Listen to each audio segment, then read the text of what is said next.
చదువుకుందాం. పౌలు తిమోతికి రాసిన 2వ పత్రిక 2వ అధ్యాయము 19వ వచనం. అయినను దేవుని యొక్క స్థిరమైన పునాది నిలకడగా ఉన్నది. ప్రభువు తన వారిని ఎరుగును. అనునదియు ప్రభువు నామమును ఒప్పుకొను ప్రతి వాడును దుర్నీతి నుండి తొలగిపోవలెను అనునదియు దానికి ముద్రగా ఉన్నది.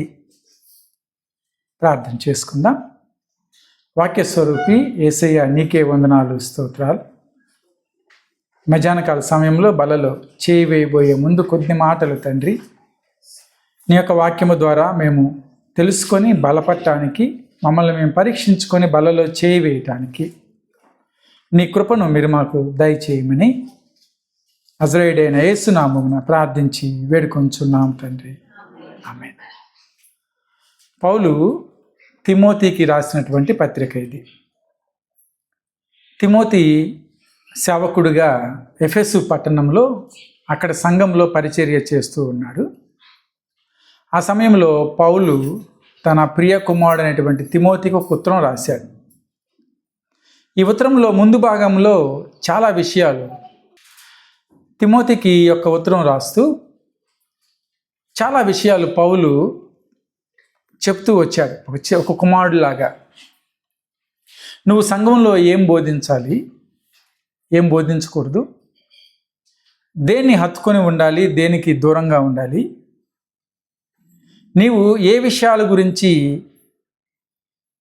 వేటాడాలి అంటే తెలుసుకోవాలి, ఏ విషయాలకి నువ్వు దూరంగా ఉండాలి, ఇలా చాలా మాటలు తిమోతికి పౌలు వివరిస్తూ ఒక ముద్రను గురించి ఇక్కడ మాట్లాడుతూ ఉన్నారు. చివరి భాగంలో మనం చదువుకున్నది ముద్ర అనే పదాన్ని మనం చదువుకున్నాం. ఈ ముద్ర గురించి పౌలు తిమోతికి వివరిస్తూ వచ్చారు. సంఘంలో చాలా అబద్ధ బోధకులు, అసత్య బోధకులు ఎక్కువైపోయిన సందర్భంలో ఎఫెసు పట్టణంలో ఉన్న సంఘానికి తిమోతి అటువంటి అసత్య బోధలకు నువ్వు దూరంగా ఉండి సత్యాన్ని ప్రకటించేవాడిగా నువ్వు ఉండాలి అని చెప్పి తిమోతిని ప్రోత్సాహపరుస్తూ, ఆ సంఘంలో ఉండేటటువంటి వ్యక్తులకి, కొంతమంది వ్యక్తుల పేర్లు కూడా మనకి పత్రికలో కనపడతాయి, వారికి దూరంగా ఉండు అని చెప్పి ఒక ప్రాముఖ్యమైన విషయాన్ని పౌలు తిమోతికి వివరిస్తూ అంటూ ఉన్నారు. అయినప్పటికీ కూడా దేవుని యొక్క స్థిరమైన పునాది నిలకడగా ఉన్నది. సంఘంలో అబద్ధ బోధలు ఉండవచ్చు, అసత్య బోధలు చేసేవాళ్ళు ప్రబలవచ్చు, కానీ నువ్వు స్థిరంగా ఉండు. దేవుని యొక్క స్థిరమైన పునాది ఏదైతే ఆయన ఫౌండేషన్ వేశాడో అది ఎలా ఉంది అంటున్నాడంటే నిలకడగా ఉన్నది. యేసుక్రీస్తు ప్రభులు వారు తన వారిని ఎరుగును, తన వారెవరో ఆయనకి తెలుసు. ప్రభువు నామమును ఒప్పుకున్న ప్రతి వాడు కూడా దేని నుంచి బయటకు వచ్చేయాలి? దుర్నీతి నుండి బయటికి, అంటే అనీతి నుంచి బయటికి వచ్చేయాలి. అనునదియు దానికి ముద్రగా ఉన్నది. అయితే నా ప్రశ్న, దేనికి ముద్ర అని చెప్పి పౌలు మాట్లాడుతూ ఉన్నాడు? ఏ విషయాన్ని చెప్పాలి అని చెప్పి పౌలు ఇక్కడ ఆశపడుతూ ఉన్నాడు అనేది నాకు ఉన్నటువంటి ప్రశ్న. అయితే పౌలు దేవుని యొక్క పునాది ఏదైతే ఉన్నదో అది స్థిరము అనే విషయాన్ని చెప్తూ, దేవుని యొక్క పునాది స్థిరమైనది అంటానికి దానికి ఒక ముద్రను ఇక్కడ వివరిస్తూ వచ్చారు. ఏమిటా ముద్రట? దేవుడు తన వారిని తెలుసుకొని ఉన్నారు. దేవుణ్ణి ఎరిగినటువంటి వారందరూ కూడా దేనికి దూరంగా ఉండాలి? దుర్నీతికి దూరంగా ఉండాలి. ఈ రెండు విషయాలు ఉన్నప్పుడు దేవుని యొక్క పునాది స్థిరమైనది అని అనటానికి ఇది ముద్రగా ఉన్నది అని చెప్పి పౌలు తిమోతికి చెప్తూ వచ్చారు. ముద్రని ఇంగ్లీష్ భాషలో మనం సీల్ అంటాం. ఇదైతే మనకు చాలా బాగా పరిచయం ఉన్నటువంటి పదం. సీల్ దేనికి వేస్తారు అంటే ఏదైనా ఒక అధికారానికి అధికారానికి సూచనగా సీల్ వేయటం జరుగుతుంది. కలెక్టర్ గారు ఏదైనా ఒక ఉత్తరం రాశారు అంటే అది కలెక్టర్ రాశారా లేదంటే ఆయన అసిస్టెంట్ రాశాడా ఎలా తెలుస్తుంది అంటే ఆయన సంతకం పెట్టి దాని మీద ఒక ముద్రను ఆయన వేస్తాడు. అదే సీల్ అని చెప్పి అంటాం. దేవుడు తన వారిని ఎరిగి ఉంటారు. దేవుని ఎరిగిన వారు దుర్నీతికి దూరంగా ఉండాలి. ఇది ముద్ర అయి ఉన్నది. దేనికి ముద్ర అయి ఉన్నది? ఆయన పునాది నిలకడగా ఉన్నది అనే దానికి ముద్ర అయి ఉన్నది. దేవుడు సత్యము, ఆయన యొక్క రక్షణ సత్యము, ఆయన యొక్క విడుదల అనేది కూడా సత్యము. ఎఫ్ఎస్సి పత్రికలో మనము బైబిల్ స్టడీ చేసినప్పుడు చాలా విషయాలు నేర్చుకున్నాం. ఎఫ్ఎస్సి పత్రిక 1వ అధ్యాయము, పౌలు ఎఫెసీయులకు రాసినటువంటి పత్రిక 1వ అధ్యాయము 13వ వచనం ఒకసారి చదువుదామా? సత్యవాక్యమును అనగా మీ రక్షణ సువార్తను విని క్రీస్తునందు విశ్వాసముంచి వాగ్దానము చేయబడిన ఆత్మచేత ఏమయ్యారు మీరు? ఇక్కడ కూడా మనకి సీల్ కనబడుతుంది, ముద్ర. ఏం కనపడుతుంది ఇక్కడ? ముద్ర. దేని చేత ముద్రించబడ్డారు మీరు? ఆత్మచేత ముద్రించబడ్డారు. అదేవిధంగా ఎఫ్ఎస్సి పత్రికలోనే 4వ అధ్యాయంలోకి వెళ్దాం. 4వ అధ్యాయము 30వ వచనం చూద్దామా? దేవుని పరిశుద్ధాత్మను దుఃఖపరచకుడి, విమోచన దినము వరకు ఆయన యందు మీరు ఎలా ఉన్నారు? ముద్రించబడి ఉన్నారు. కొన్ని ముద్రలు మనకి దైవ గ్రంథములో, దేవుని యొక్క వాక్యంలో కనపడుతూ ఉన్నాయి. విమోచన దినం వరకు మీరు దేవునితో ఉండండి, మీ మీద ముద్ర ఉన్నది. సువార్తను అంగీకరించినటువంటి వారి మీద పరిశుద్ధాత్మ ముద్ర ఉన్నది.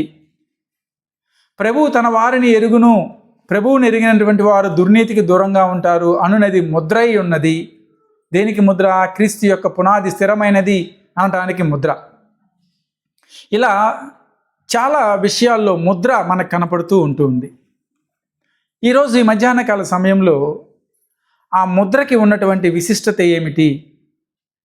ప్రభు వల్ల సమయంలో మనం దేనికోసం దీన్ని జ్ఞాపకం చేసుకుంటున్నాం అనే 2 విషయాలు నేను మీకు త్వరగా చెప్పి ముగించటానికి ప్రయత్నం చేస్తాను. అయితే ఎఫెసీయులకు రాసిన పత్రికలో పరిశుద్ధాత్మ ముద్ర గురించి దేవుని యొక్క వాక్యం సెలవిస్తూ ఉంది. తిమోతికి రాసిన 2వ పత్రికలో దేవుని యొక్క స్థిరమైన పునాది నిలకడగా ఉన్నది అనే దానికి ముద్ర ఒకటి మనం చదువుకొని ఉన్నాం. ఇవన్నీ కూడా క్రైస్తవుడు తన జీవితంలో జ్ఞాపకం ఉంచుకోవలసినటువంటి విషయాలు. ఇంతకుముందు మనం కీర్తనలను చదువుకునేటప్పుడు మీకు ఒక మాట చెప్పాను. క్రైస్తవుడు అంటే ఏదో ఆషామాషి అనుకోవద్దు. మీరు దేవుని చేత ఎన్నుకోబడినటువంటి వారు. దేవుడు మిమ్మల్ని ప్రత్యేకపరుచుకున్నాడు. దేవుడు మీకు స్వాస్థ్యమై ఉన్నాడు. ఇక్కడ నూతన నిబంధనలో ఇంకొక మాట, ఒక్కొక్క అడుగు ముందుకు వేసి ఆయన మనకి ముద్ర వేసి ఉన్నాడు. ఏం వేశాడట? మనకి ముద్ర వేసి ఉన్నాడు. ఇప్పుడు మీ అందరి మీద ఏముంది? మీ అందరి మీద ముద్ర. ఎవరైతే ప్రభువుని అంగీకరించారో, ఎవరైతే క్రీస్తుని రక్షకుడిగా ఒప్పుకున్నారో వారందరి మీద ఒక ముద్ర ఉన్నది. నూతన నిబంధనలో మాత్రమే ఈ ముద్ర మనకు కనపడుతూ ఉన్నది. దీన్నే ద సీల్ ఆఫ్ కవెనెంట్ అంటాం. నూతన నిబంధన యొక్క ముద్ర. ఈ ముద్ర ఉన్నటువంటి వారు ఎవరి సంబంధులు అంటే దేవుని సంబంధులు. పూర్వం రోజుల్లో, ఎందుకు ఉదాహరణలు చెప్తూ ఉన్నానంటే, పూర్వం రోజుల్లో మనకి పల్లెటూరులో ఆవులు గేదెలు ఉండే కదా. ఆవులు గేదెలు ఉండే. ఎవరి గేదె ఎవరిది, ఎవరు ఆవు ఎవరిది అంటే గబాలను చూసి ఎలా గుర్తుపడతారంటే ఆ కాపరికి కొంత అనుభవం ఉంటుంది. ఈ గేదె మాది, ఈ ఆవు మాది అని. ఈ రోజుల్లో అంత ఓపిక ఎవరికి లేదు. పల్లెటూరులో ఏం చేస్తున్నారు తెలుసా మీకు? ఇప్పుడు ఎందుకు వేస్తున్నారు? అదొక్కటే కాదు, ఇంకా చాలా దానివల్ల దాన్ని ట్రాక్ చేయడం కోసం, దానికి ఎప్పుడు ఏ మెడిసిన్ వేసారు ఇవన్నీ కోసం వేస్తూ ఉన్నారు. అయినా ఇప్పుడు మనకి దాని మీద ఏం పడింది అంటే ముద్ర పడింది. ఏం పడింది దాని మీద? ముద్ర. అయితే ప్రభువుని నమ్ముకున్నటువంటి వారికి దేవుడు కూడా వేశాడు ఒక ముద్ర. ఇప్పుడు మనందరి మీద ఏముంది? ముద్ర ఉంది, సీల్ ఉంది. సీల్ దేనికి సాదృశ్యము అని చెప్పానంటే అధికారానికి సాదృశ్యం. ఏమేమి అధికారాలు మనకున్నాయి ఇప్పుడు ఆ ముద్ర వల్ల అంటే, మీరు నూతన నిబంధన వారసులు అనే ముద్ర మీ మీద ఉంది. పరిశుద్ధాత్మ దేవుడు మిమ్మల్ని ప్రత్యేకపరుచుకున్నాడు అనే ముద్ర ఉంది. ఈ ముద్ర మన మీద ఉన్నది కాబట్టి మనము దేన్ని దుఃఖపరచకూడదు అంటే, పరిశుద్ధాత్మను మీరు దుఃఖపరచకుడి అని ఎఫెసీ పత్రిక 4:30లో పౌలు మాట్లాడుతూ వచ్చారు. ఇప్పుడు ఈ ముద్ర ఉన్నటువంటి వారందరూ కూడా ఎవరి బిడ్డలు అంటే దేవునికి సంబంధించినటువంటి వారు. ఈ ముద్ర కలిగిన వారు ఈ మధ్యాహ్న కాల సమయంలో దేనిలో పాల్గొంటారు అంటే ప్రభు బల్లలో వీరందరూ కూడా పాల్గొంటారు. దేవుణ్ణి అంగీకరించి దేవుణ్ణి సొంత రక్షకుడిగా ఒప్పుకొని నీటి బాప్తిజం తీసుకున్న వాళ్ళందరూ కూడా ప్రభు బలలో పాలు పంపులు పొందుకోవచ్చు అనే విషయాన్ని మనం పదే పదే వింటూ ఉంటాం. వారు అర్హులు. దేనికి అర్హులు? ప్రభు బలలో చేయి వేయటానికి వారందరూ కూడా అర్హులు. అయితే ఈ అర్హతకి ఒక అడుగు ముందుకు వేసి ఇంకో విషయం మనం ఏం నేర్చుకుంటున్నామంటే, దేవుడు మన మీద ముద్ర వేసి ఉన్నాడు. హల్లెలూయా. కాబట్టి నీ మీద ముద్ర ఉన్నది అనే విషయాన్ని నువ్వు ఎప్పుడూ కూడా మర్చిపోకూడదు. దేవుని యొక్క అధికారం నీ మీద ఉంది. దేవుడు నిన్ను ప్రత్యేకపరుచుకున్నాడు. నువ్వు ఎక్కడ ఉన్నా కానీ ఎవరు నిన్ను గుర్తుపడతారు? దేన్ని బట్టి గుర్తుపడతారంటే ఆ ముద్రను చూసి నిన్ను గుర్తుపడతారు. మీరు ఒక ప్రశ్న నన్ను అడగవచ్చు, అయ్యగారు నేను ఆరాధన అయిన తర్వాత రూబీ వెళ్తాను, ఎవరైనా నన్ను చూసి ఆ ముద్రను చూసి గుర్తుపడతారా అని చెప్పి మీరు నన్ను అడగచ్చు కదా, సహజం. కాకపోతే ఈ ముద్ర అందరికీ కనపడే ముద్ర కాదు. అందరూ దాన్ని చూసి నీ మీద ఈ ముద్ర ఉంది కాబట్టి నువ్వు క్రైస్తవుడివి అనే విషయం కాదు. దేవుడు మన మీద ఆయన ముద్రించాడు అంటే ఆ ముద్రలాగా కనపడదు, కానీ నీ యొక్క ప్రవర్తనలో ఆ ముద్ర కనపడుతుంది, నీ యొక్క మాటలో ఆ ముద్ర కనపడుతుంది, నీ యొక్క చేతల్లో ఆ ముద్ర కనపడుతుంది, నీ యొక్క నడవడికలో ఆ ముద్ర కనపడుతుంది, నీకుండే స్నేహితులు ఎటువంటి వారు అనే విషయంలో ఆ ముద్ర కనపడుతుంది. హల్లెలూయా. కాబట్టి రూబీ వెళ్ళి ఎవరిని అడగద్దు నా మీద ముద్ర ఉందా లేదా అని. వాళ్ళే చెప్తారు నీ మీద ముద్ర ఉన్నది అని. దేన్ని బట్టి చెప్తారు? నీ నడవడికను బట్టి. అయితే పరిశుద్ధ ఆత్మదేవుడు ఆయన వాక్యమును అంగీకరించినటువంటి వారందరి మీద కూడా ఈ ముద్ర వేశారు. కాబట్టి నీకు ఆయన పరిశుద్ధ ఆత్మను సంచకరువుగా అనుగ్రహించారు అని చెప్పి పత్రికలు తెలియపరుస్తూ ఉన్నాయి. పరలోక రాజ్యంలో మనం ప్రవేశించడానికి, పరలోక రాజ్యంలో దేవునితో నిత్యము ఉండటానికి పరిశుద్ధాత్మ దేవుణ్ణి సంచకరువుగా బయానాగా దేవుడిచ్చాడు. బయానా దేనికోసము? ఆయన రాకడలో ఎత్తబట్టడానికి, పరలోక రాజ్యంలో ప్రవేశించడానికి. కాబట్టి మనందరి మీద ఏముంది? ముద్ర అనేది ఉన్నది. మనం ఇప్పుడు 1 కొరింథీ పత్రికలోకి వెళ్దాం. 10వ అధ్యాయము 21వ వచనం చూద్దామా?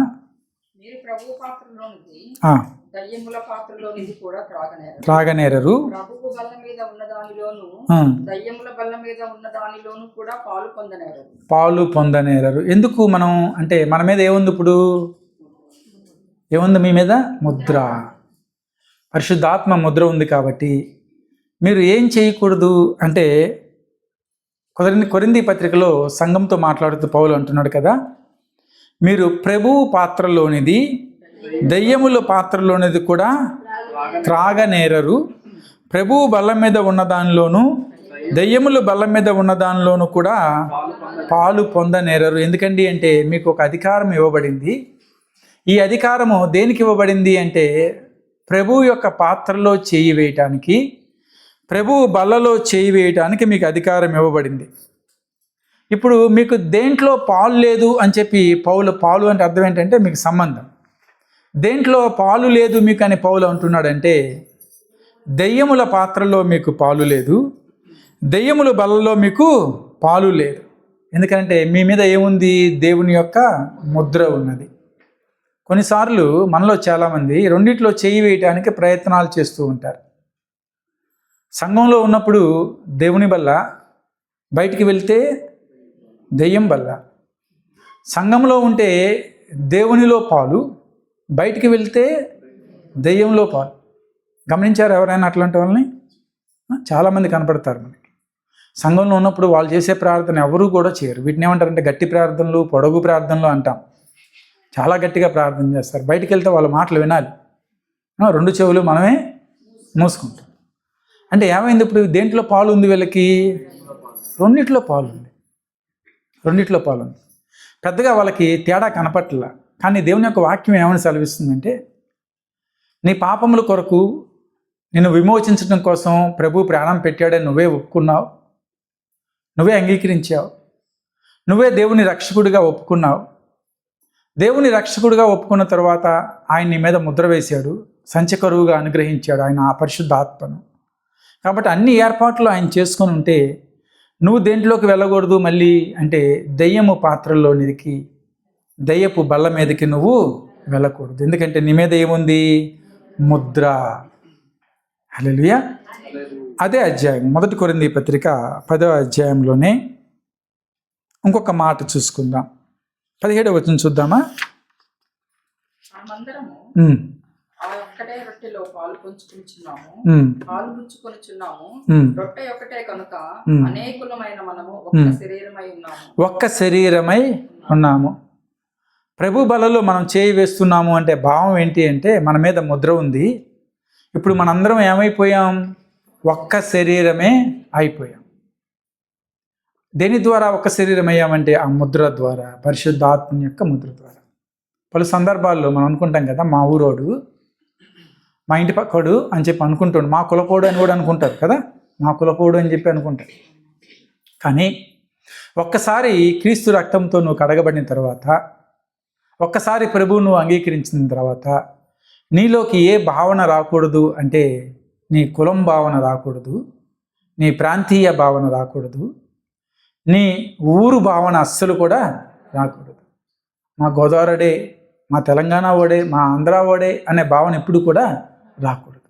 ఎందుకనంటే మనందరం కూడా దేంట్లో పాలు పంపులు పొందుతున్నాం? ఒకే బల్లలో, ఒకే పాత్రలో మనం పాలు పంపులు పొందుతున్నాం.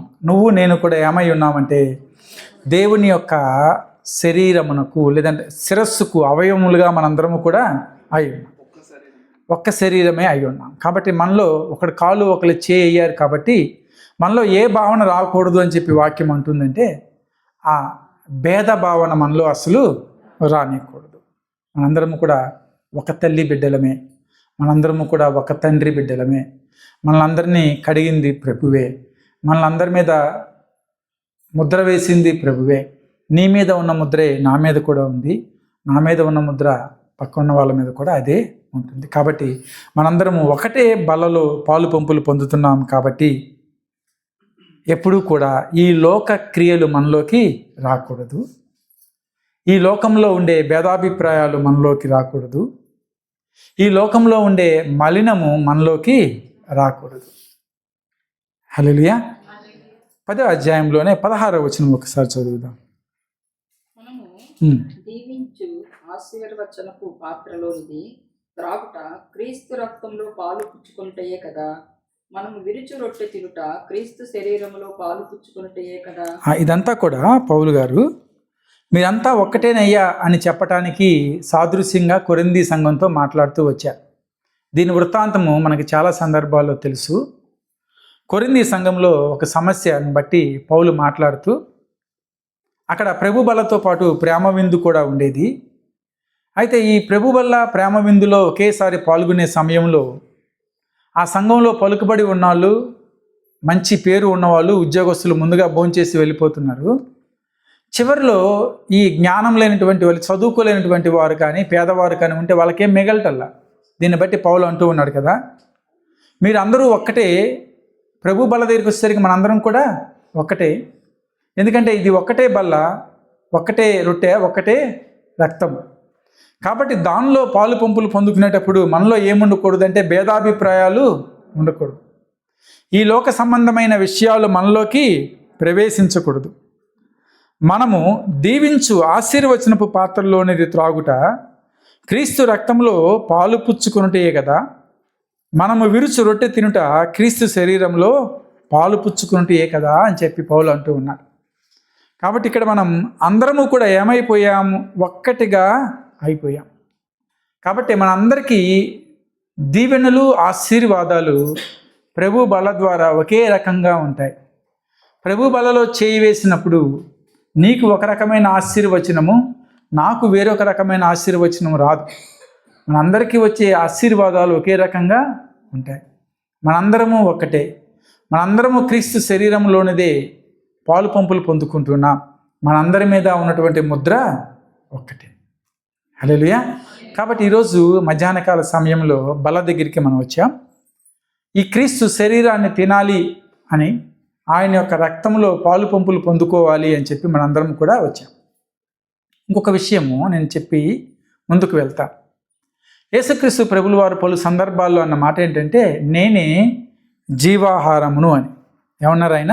నీవాహారము నేనే, పరలోక జీవాహారము నేనే అని ప్రభు చాలా స్పష్టంగా తెలియచేసినటువంటి విషయాలు ఎన్నో మనకు కనపడుతూ ఉంటాయి.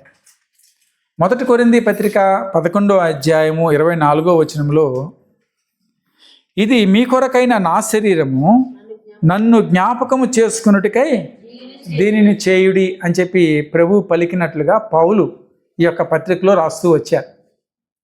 యేసుక్రీస్తు ప్రభులు వారి యొక్క చివరి పస్కా భోజనం గురించి సువార్తల్లో కూడా ఉన్నాయా లేవా? ఉన్నాయి. సువార్తల్లో కూడా సువార్తికులు రాశారు, యేసుక్రీస్తు ప్రభులు వారు ఈ విధంగా శిష్యులతో కలిసి భోజనం చేశారని. కానీ 1 కొరింథీ పత్రిక 11వ అధ్యాయంలోని వచనాలనే ఎక్కువగా మనం చూస్తూ ఉంటాం, ఎక్కువగా మనం చదువుకుంటూ ఉంటాం. ఇక్కడ ప్రభు పలికినటువంటి మాటలు బహుస్పష్టంగా తేటగా పౌలు గారు రాయటం మనం చూస్తూ ఉన్నాం. ఆయన అంటూ ఉన్నారు, నా శరీరము మీరు తినాలి, నా శరీరంలో మీరు పాలు పంపులు పొందుకోవాలి అని చెప్పి ప్రభు చెప్తూ ఉన్నారు. యోహాను సువార్త 1వ అధ్యాయము 1వ వచనంలో వాక్యము దేవుడై ఉండును అని చెప్పి సెలవిస్తుంది. 1వ అధ్యాయము 14వ వచనంలో వాక్యము శరీరధారి అయి మన మధ్య ఉండెను అని చెప్పి సెలవిస్తూ ఉంది. యోహాను సువార్త 6వ అధ్యాయము 27వ వచనంలో మనుష్య కుమారుడు మీకు ఇచ్చేటటువంటి ఆహారము, తండ్రి అయిన దేవుడు నాకు వేసినటువంటి ముద్ర గురించి ప్రభు మాట్లాడుతూ ఉన్నారు. ఒకసారి చూస్తారా? 6వ అధ్యాయము 27వ వచనము, క్షయమైన ఆహారము కొరకు కష్టపడకుడి, కానీ నిత్య జీవము కలుగజేయు అక్షయమైన ఆహారము కొరకే కష్టపడుడి. మనుష్య కుమారుడు దానిని మీకు ఇచ్చును. ఇందుకై తండ్రి అయిన దేవుడు ఆయనకు ముద్ర వేసి ఉన్నాడని చెప్పాడు. తండ్రి అయిన దేవుడు ఎవరికి ముద్ర వేశాడట? యేసుక్రీస్తు ప్రభుల వారికి ముద్ర వేశాడట. ఏంటండి మాకే ముద్ర అన్నారు, మీరు ప్రభువుకు కూడా ముద్ర ఉందంటే ప్రభువుకు కూడా ముద్ర ఉంది. దేనికోసం ముద్ర? అదంటే ఆ ఆహారము మీరు తినవచ్చు అంటానికి ముద్ర. కాంటెక్స్ట్, సందర్భం ఏంటి? యోహాను సువార్తలో ప్రభు మాట్లాడిన మాట అంటే, ఆయన సముద్రము గలియా సముద్రం ఆవలి ఒడ్డున పరిచర్య చేసేటప్పుడు ఆయన దగ్గరికి చాలామంది వచ్చారు. ఆయన 5 రొట్టెలు 2 చేపలు చాలామందికి పంచారు. ఆయన తిరిగి కపెర్నహూము ప్రాంతానికి సముద్రం యువతలకు వచ్చినప్పుడు చాలామంది ఆయన అనుసరించి అంటూ ఉన్నారు, యేసయ్య ఎక్కడ ఉన్నావు నువ్వు? మిమ్మల్ని ఎత్తుకుంటున్నావు మేము అన్నారు. ప్రభు అంటాడు కదా ఆ సందర్భంలో, మీరు నన్ను వెతుక్కునేది రొట్టెల కోసం చేపల కోసమే మాత్రమే, కానీ అక్షయమైన నశించిపోని ఆహారం కోసం మీరు నన్ను వెతకట్లేదు అని చెప్పి ప్రభు మాట్లాడుతూ, ఆ సందర్భంలో ప్రభు పలికినటువంటి మాట 6వ అధ్యాయము 27వ వచనంలో ఆయన అంటూ ఉన్నారు కదా, క్షయమైన ఆహారం కోసం ఎందుకయ్యా మీరు కష్టపడుతూ ఉంటారు? అక్షయమైన ఆహారము, నిత్య జీవం ఇచ్చే ఆహారం కోసం మీరు కష్టపడండి. దీనికోసము తండ్రి ఏం చేశాడట? ప్రభువుకి ముద్ర వేసి ఉన్నాడు. కాబట్టి ఆయన అంటారు కదా, నేనే జీవాహారమునని 6వ అధ్యాయం 35వ వచనంలో, యోహాను సువార్త 6:35లో ప్రభు ఏమన్నారు చూడండి ఒకసారి. అందుకు యేసు వారితో ఇట్లా, నేను జీవాహారము నేనే, నా యొద్దకు వచ్చువాడు ఏ మాత్రమును 35వ వచనం కూడా నన్ను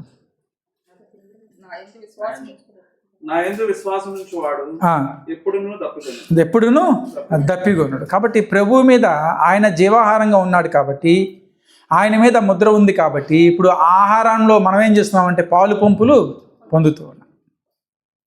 మన మీద దేవుడు వేసినటువంటి ముద్ర, యేసుక్రీస్తు ప్రభులు వారు జీవాహారంగా దేవుడు వేసినటువంటి ముద్ర గురించి ప్రభువే అంటూ ఉన్నారు స్వయంగా. ఎందుకంటే యోహాను గారు రాశారు ఈ మాట చాలా స్పష్టంగా. ఆయన నన్ను ముద్ర వేసి ఉన్నాడు, నన్ను ముద్రించి ఉన్నాడు అని పలికినటువంటి మాట యోహాను రాస్తూ వచ్చారు. అదేవిధంగా ప్రభు పలికిన మాట జీవాహారము నేనే. కాబట్టి ఈరోజు మనం ఆ జీవాహారంలో ఏదైతే దేవుడు ప్రభుల వారి మీద ముద్ర వేసి ఆ ఆహారాన్ని మనకిచ్చారో, ఆ నిత్య జీవం కలగజేసే ఆహారంలో, అక్షయమైనటువంటి ఆహారంలో, జీవాహారంలో ముద్ర కలిగిన మనం కూడా ఏం చేస్తాం, దాంట్లో ఇప్పుడు పాలు పంపులు పొందుతూ ఉన్నాం. కాబట్టి నీకు ముద్ర వేశాడు దేవుడు, నీకు అర్హత ఇచ్చాడు దేవుడు. దేన్ని తినటానికి? ముద్ర వేసినటువంటి దేవుని యొక్క శరీరాన్ని తింటాడు. హల్లెలూయా. కాబట్టి ముద్ర వేయబడింది మనకు. దేవుడు కూడా ప్రభువుకి ముద్ర వేసి ఆహారాన్ని మనకి అనుగ్రహించాడు. రెండో విషయం చెప్పి నేను ముగిస్తాను. సరే, క్రీస్తు యొక్క శరీరాన్ని తినాలి, ఆయన యొక్క రక్తాన్ని త్రాగాలి, మనకి అర్హత ఉంది, ముద్ర వేయబడ్డామని చెప్పి మనందరం బల దగ్గరికి వచ్చాం కదా. బలలో మనము పాలు పంపులు పొందే ముందు ఎప్పుడు చదువుకునే మాటే, మనల్ని మనం ఏం చేయాలట? పరీక్షించుకోవాలి. యోహాను సువార్త 13వ అధ్యాయము 21వ వచనం. యేసు ఈ మాటలు పలికిన తరువాత ఆత్మలో కలవరపడి, మీలో ఒకడు నన్ను అప్పగించునని మీతో నిశ్చయముగా చెప్పుచున్నానని రూఢిగా చెప్పిన. ఇది ఎక్కడ సందర్భము అంటే, ఇందాక మీకు చెప్పిన విధంగానే యోహాను చివరి పస్కా విందు గురించి యోహాను రాసినటువంటి మాటల్లోనే ఒక మాట మనం చదువుకున్నాం. ప్రభులు వారు అంటున్నారట, ఆ మాట పలికే ముందు దాని ముందు ఏం రాయబడి ఉందంటే, యోహాను ఏమంటున్నారంటే, ఆయన హృదయంలో ఎవరు కలవరపడ్డారు? ఇక్కడ యేసుక్రీస్తు ప్రభుల వారు కలవరపడుతూ ఉన్నారు. దేనికోసం కలవరపడుతూ ఉన్నారు? ఇప్పుడు ఇది చిట్ట భోజనం, తర్వాత ఏం జరుగుతుంది? ఆయన అప్పగించబడతారు. అయితే ఈ అప్పగించేటటువంటి వాడు ఎవరు అంటే, వీళ్ళలోనే ఒకడు ఉన్నాడు. కాబట్టి ప్రభు అంటూ ఉన్నారు కదా, మీలో ఒకడు నన్ను అప్పగించునని మీతో నిశ్చయముగా చెప్పుచున్నాను. ఎంతమంది శిష్యులు ఉన్నారు అక్కడ? అప్పుడు 12 మంది శిష్యులు. 12, 11 షూరా? అనుమానమే లేదు కదా? అనుమానమే లేదు. ఇస్కరియోతు యోధా కూడా అక్కడే ఉన్నాడు. ఈ 12 మంది శిష్యులు ఆఖరి పస్కాలో కూర్చుని ఉండగా, ప్రభు ఆఖరి పస్కా విందులో ప్రభు అంటూ ఉన్నాడు, తన హృదయంలో కలవరపడి మీలో నన్ను ఒకడు అప్పగిస్తాడు అన్నప్పుడు వారందరూ కూడా పరీక్ష చేసుకున్నారట. ఎవరిని పరీక్ష చేసుకున్నారు? వాళ్ళని వాళ్ళు పరీక్ష చేసుకున్నారు. వీళ్ళ పరీక్ష ఎలా చేసుకున్నారు వీళ్ళంటే, ఒకరినొకళ్ళు పరీక్ష చేసుకుంటూ ఉన్నారు. ఏమని? నేనా? ఎవరు అప్పగిస్తారు ప్రభువుని? నేనా అని యోహాను అంటూ ఉంటే, పేతురు మరొక పక్క నుంచి అంటూ ఉంటే, ఇట్లా శిష్యులందరూ కూడా వాళ్ళని వాళ్ళు ప్రశ్నించుకుంటూ పక్క వాళ్ళ మొహం చూస్తూ ఉన్నారు. ఎవరు ఈ కార్యం చేస్తారు, ఎవరు అప్పగించబోతున్నారు, ఎవరు ఈ పని చేసేది అని చెప్పి వాళ్ళల్లో వాళ్ళు మదన పడిపోతూ ఉన్నారు. అయితే ఈ విషయం ఎవరికి తెలుసు అంటే, ప్రభువుకి తెలుసు. మిగతా వారికి ఎవరికి కూడా తెలియదు. వాళ్ళలో ప్రశ్నలు ఉన్నాయి అంతవరకే. ఈరోజు ప్రభు బల దగ్గరికి వచ్చినప్పుడు మనందరము కూడా వాక్యం అంటుంది, మిమ్మల్ని మీరు పరీక్షించుకోండి అని చెప్పి. కాబట్టి మనల్ని మనం పరీక్షించుకునేటప్పుడు నిన్ను గూర్చి నీకంటే ఎక్కువ బాగా ఎవరికి కూడా తెలుసా? తెలియదు కదా. కొన్నిసార్లు అంటారు, నీ గురించి నాకు బాగా తెలుసు అంటారు కదా. అంటారా? ఏం తెలియదు. ఏంది ఉత్తి మాటలు? ఏం తెలియదు. అట్లా తెలిసేటట్లయితే ఇస్కరియోతు యోధాను ఊళ్ళని ఇల్లే పట్టుకునే వాళ్ళుగా. ప్రభు అంటున్న మాట ఏంటంటే, నన్ను అప్పగించబోవాడు మీలో ఒకడు ఉన్నాడు అన్నప్పుడు శిష్యులు వాళ్ళందరూ కూడా ఆ మాట విని వారిలో వారు కలవరపడుతూ ఉన్నారు. వాళ్ళు ప్రశ్నించుకుంటూ ఉన్నారు. దేవుని యొక్క హృదయానుసారుడు, లేదంటే దేవుని హృదయాన్ని ఆనుకుని ఉండేటటువంటి శిష్యుడు అని చెప్పబడినటువంటి యోహాను కూడా అడుగుతూ ఉన్నాడు. ఏమనంటే, ఎవరు ఏంటి అని చెప్పి అడుగుతూ ఉన్నాడు. కాబట్టి ఇప్పుడు ఎవరి గురించి ఎవరికి తెలియదు అంటే, ఇస్కరియోతు యోధా గురించి శిష్యులు ఎవరికి కూడా తెలియదు. ఎవరికి తెలుసు? ప్రభువుకి తెలుసు. ఇప్పుడు ప్రభు బల దగ్గరికి వచ్చినప్పుడు ప్రభువు చెబుతున్న మాట, దేవుని యొక్క వాక్యం చెబుతున్నటువంటి విషయం ఏంటంటే, నిన్ను గూర్చి నువ్వు పరీక్ష చేసుకోవాలి అని. నిన్ను నువ్వు పరీక్షించుకొని, ఎందుకు పరీక్షించుకోవాలి నన్ను నేను అంటే, నీకంటే బాగా తెలిసినటువంటి వారు నీ గురించి ఎవరూ లేరు. ఒకటి. రెండో విషయము, నిన్ను నువ్వు పరీక్షించుకొని నీకు నీవుగా ఒప్పుకుంటే ఆ శిక్ష నీకు తొలగుతుంది. హల్లెలూయా.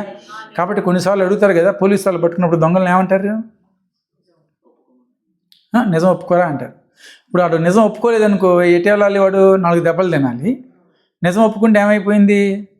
దెబ్బలు తప్పుతాయి. అంటే నీకు నీవుగా ఒప్పుకుంటే శిక్ష తగ్గుతుంది.